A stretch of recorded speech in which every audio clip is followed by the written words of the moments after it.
سلامونه درنو لیدونکو، امید لرم تاسې ټول به راته روغ او جوړ اوسئ.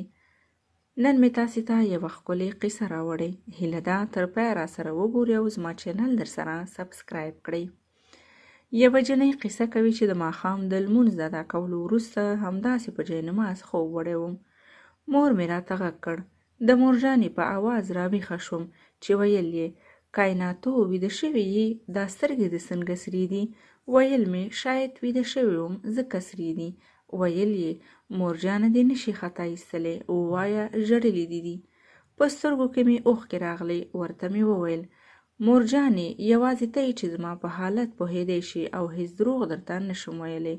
مورجانې مې وویل ولې ګرانې؟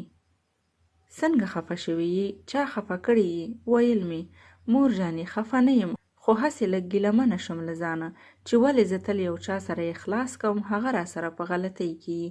ویل یې لورکۍ مې د ښو خلکو سره تل همداسې کېږي. زما دیندارې نازولې لورې، ته چې دا دومره عبادت کوي ته څنګه ناامیده کېدلی شي؟ ناامیده خو شیطان دی او هغه خلک دي چې د شیطان لارې یې نیولې. ته خو زما دین دوسته لورکۍ یې، ته دا خبره څنګه کولی شي؟ بیا یې ونه کړې. ویل مې مورجانې الله جل جلاله ډېر انسانان خپلو هیلو ته رسوي، خو زما هیلې همداسې نیمګړې پاتې دي. ویل یې زما لورکۍ الله جل جلاله خو ستا په خیر کار کوي. ته څه پوهېږې شاید هغه هیلې پوره کېدل ستا په خیر نه وي. ویل مې مورجانې آیا زما دعاګانې به قبولې شي؟ ویل یې زما لورکۍ دعا قبلیږي او ته ولې په دعا قبلېدو دومره اصرار کوي؟